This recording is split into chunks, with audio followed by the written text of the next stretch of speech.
Hey everybody, welcome back to the channel. I am Joe Usual, and today I want to talk to you about a few things you should think about before you play Baldur's Gate 3 for the very first time.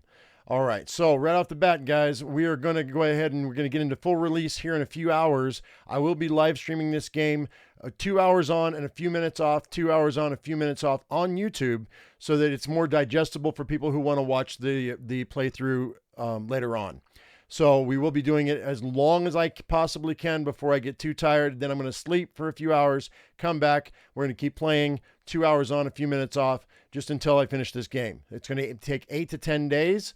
So expect a very long playthrough. I'm going to be doing it as completely as possible, but also as rapidly as possible, because we need to get these characters to level 12 so that I can see what works, what doesn't work, because these subclasses, although they are very similar to 5e, they are going to be a little bit different, and I want to make sure that I can tear apart, look under the hood, and actually give you some build videos that are going to work for you in your playthrough. So expect that we're going to be playing this for a very long time for our first playthrough, but there are some serious things that we need to think about before we even begin, and I'm going to go over those right now. Now, I will be covering this tomorrow when full release happens in my first live stream. I'll be going through all of the races, all of the classes, whether or not we take the Dark Urge or not, and we're not going to take an origin character, but the choice you're going to be able to make, one of the biggest choice in the beginning, is whether or not you want to create an origin character, which is custom, or you want to play one of the origin characters that would normally be in your party.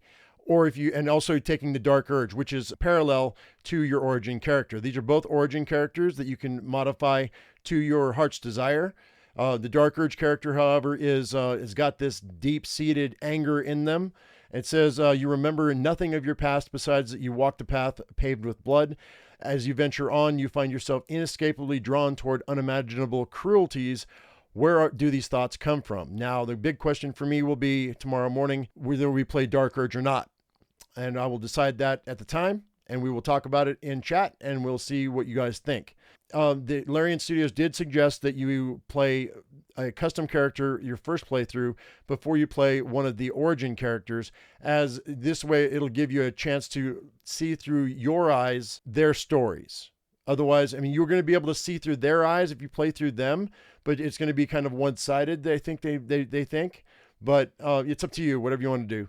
I mean, that is the biggest first choice that you're going to have to make when you're making your character. Now, the second big choice you're going to have to make while you're playing through the game is whether or not you want to use the illithid powers. Now, if you don't know, this is not much of a spoiler.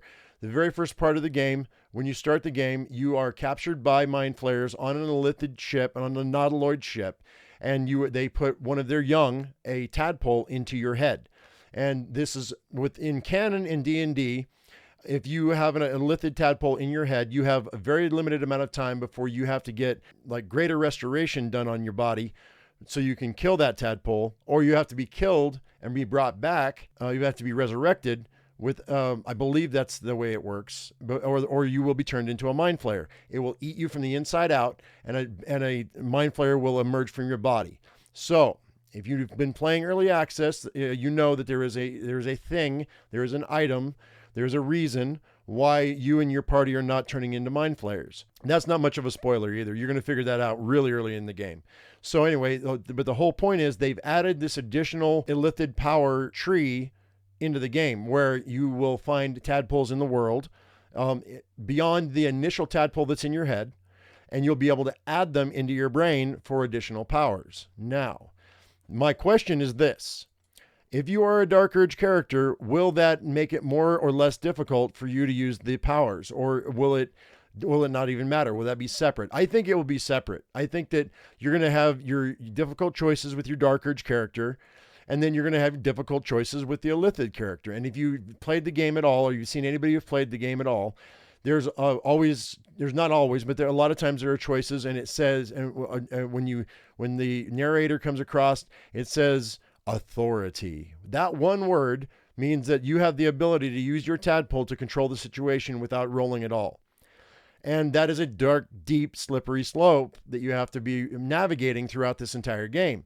So if you decide to use the illithid powers, you have to ask yourself, at the end of the game, am I going to turn into a mind flayer? Will they not be able to cure me? is my character going to be destroyed at the end? And do I even care? That's the big question throughout this game. Is, are you going to use illithid powers, or a little bit, some, or a lot, or just completely go crazy and riddle your brain full of holes because you want to be able to make the game a little easier or more interesting for yourself and for your companions? I don't know. They did say that you're going to be able to add tadpoles to the heads of your party members. However, they are going to probably fight you on it. Some of them will fight you on it. So they may not want the extra powers. Some of them might, some of them don't. You might lose some party members. So be very careful when you add tadpoles to the party members as you go along, because it's going to be interesting. And so I'm going to be asking chat tomorrow morning what they think, and maybe we'll do a vote. We'll probably do a vote and see what happens, and we'll go from there. But I do have a character in mind. And I think it's going to be a super powerful character, because I know D&D 5e like the back of my hand.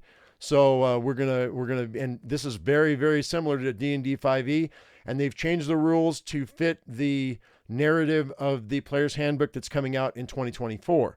So this is going to be the canon going forward.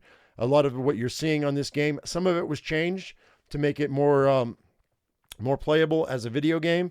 Versus the tabletop, but it's very close. It's going to be like 90% how the tabletop is going to be next year, because they're going to they're changing all of the base rule books.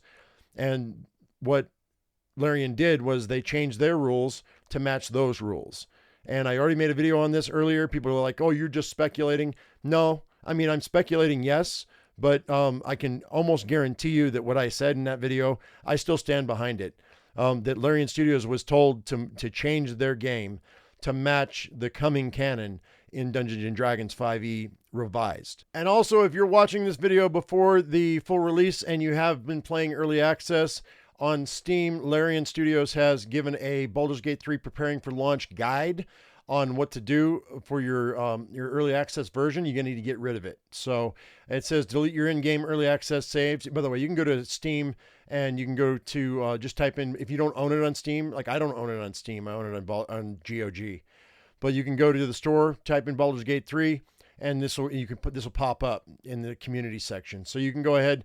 It says delete your in-game early access saves, and it tells you how to do that. I'm not going to go over the whole thing because I own it on GOG, and what I will be doing on GOG is I'm going to manually go in and delete all of the saves in my game.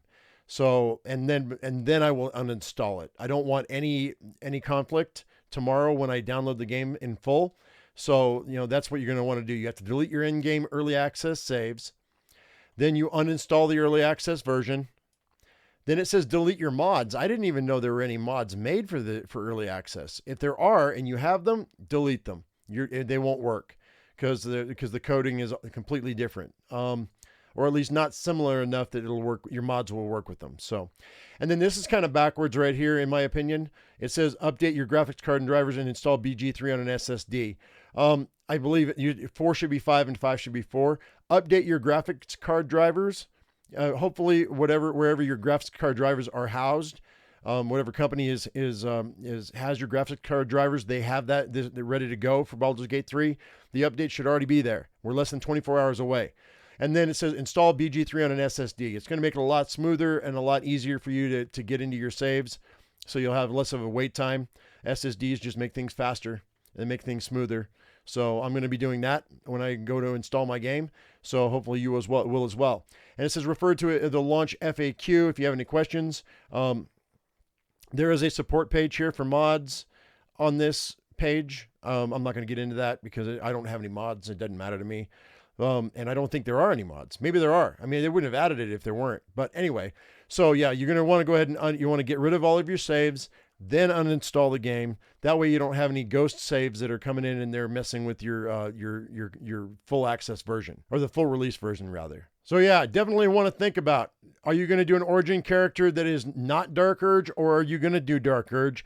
And as you go through the game, Do you want your character at the end to turn into a mind flayer? Because I highly suspect that will be the case if you have more than just the single illithid tadpole in your head at the end of the game. I said, but it's going to give you more powerful choices. Me personally, what I think I'll probably end up doing is I'll probably end up collecting all of the tadpoles that are available, and then I'm going to keep them. And then what we'll do is we'll run through the final battle and the final ending without tadpoles in our head. Well, except for the one. And then we'll go back and we'll do an alternate ending. And I will put all the tadpoles in my brain, and we'll do at the end. We'll go to the end and we'll see what happens. That's what I think I'm going to do. And like I said, at the end, once I've gotten all my characters up to level 12, I will tear everybody apart, put everybody back together, all of the companions, all of the origin characters. I will be doing builds for all of them to make them as powerful as possible. And I'll walk you through levels 1 through 12 of each one in separate videos. And also I will be going through each of the fights in a separate video, going through the easy version, the regular version, and then the tactician version of every one of these fights, at least all of the big fights. We'll see how many videos it's going to take for me to get this done before the end of the month, but I want to get this all done before the end of the month so that on this channel, there's as much information as possible for when it comes out on console. Anyway, guys, I'm excited. I hope you're excited for Baldur's Gate 3. That's where I'm going to leave you, and hopefully I'm going to see you tomorrow morning after I get this game downloaded. I don't know how long it's going to take. I'm going to go ahead and I'm going to get it downloaded as soon as possible, and then we'll get into the character creation screen, and we'll start talking. Anyway, guys, thanks for watching. Hope you all enjoyed it. If you did, give us a thumbs up, and if I've earned your subscription, don't forget to hit the bell icon for notifications. As I always say, I am my usual me, be your usual you, and we'll see you in the next one. Thank you so much for watching, guys. We'll see you later. Bye-bye.